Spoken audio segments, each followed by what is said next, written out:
সাধারণ মানুষের যে আবেগটা সৃষ্টি হয়েছে সেই আবেগের প্রেক্ষিতে অমিত সাহেবের কি বক্তব্য, এবং আমরা এখানে জীবন এবং শিমুলকে সেভাবে দেখছিলাম, যদি শিমুল ভেতরে ছিলেন, তারা দুজন কেন এই প্রেস কনফারেন্সে নেই, এবং আপনি পরিচালক হিসেবে আপনার বক্তব্যটা কি, জবাবটা কি, এবং তাদের পক্ষ থেকে আপনাদের কোনো বার্তা আছে কিনা সাধারণ মানুষের প্রতি?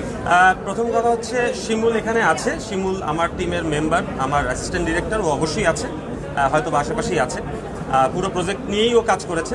আর জীবন ভাই হয়তো বা কোনো কাজে ব্যস্ত অথবা অসুস্থ, আমার সাথে জীবন ভাইয়ের কথা হয়নি। আর আমার যা বক্তব্য সেটা আসলে আমি আমার ফেসবুকে স্ট্যাটাসের মাধ্যমে দিয়ে দিয়েছি।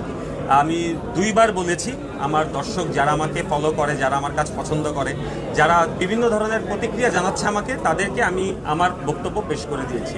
আজকে আমাদের জন্য ঈদের দিনের মতো একটা আনন্দের দিন, কারণ আজকে আমাদের ফিমেল 4 রিলিজ হয়েছে।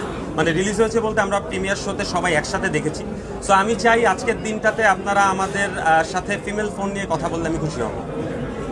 আপনি কোনো জবাব এখন দিতে যাচ্ছেন না? আমি আমার বক্তব্য আমার ফেসবুকে দিয়ে দিয়েছি।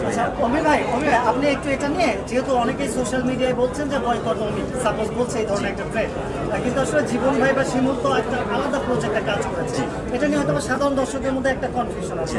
এটা যদি আপনি একটু ক্লিয়ার একটা স্টেটমেন্ট দিয়ে দেন, আপনি তো পোস্ট দিয়েছেন, বাট এটা ক্লিয়ার করে দেন আপনার। দেখেন, আপনি যে কাউকেই বয়কট করতে পারেন, এটা আসলে আপনার ব্যক্তি স্বাধীনতা অবশ্যই আছে। যে কাউকে আপনি বয়কট করতে পারেন, এটা আপনার ব্যক্তি স্বাধীনতা। কিন্তু আমার বিশ্বাস যে যারা বয়কট লিখছে তারা একটা সময় বুঝতে পারবে যে এইখানে ফিমেল 4-এর ডিরেক্টর বা ফিমেল 4-এর সাথে যারা কাজ করছে তারা কেউ বয়কট করার মতো কোনো অপরাধ করেনি। এবং যখন তাদের মনে হবে যে না ঠিক আছে, এই মানুষগুলো কোনো দোষ করেনি, তখন তারাই বলবে যে না, যারা বয়কট বলছে তারাই একটা সময় বলবে যে ওকে ফাইন, ফিমেল 4 আমরা দেখছি, ভালো লাগছে, আপনারাও দেখেন। সো এই সাময়িক সময়ের জন্য হয়তোবা মানুষ আমাদের উপর বিভিন্ন ধরনের প্রতিক্রিয়া দিচ্ছে, এটা হয়তোবা থাকবে না আমার বিশ্বাস। যদি আমরা সৎ থাকি, যদি আমরা পরিশ্রম করে থাকি, আমাদের কাজের জায়গায় আমরা সৎ থাকি, আমার কাছে মনে হয় এই জিনিসটা ঠিক হয়ে যাবে। জি,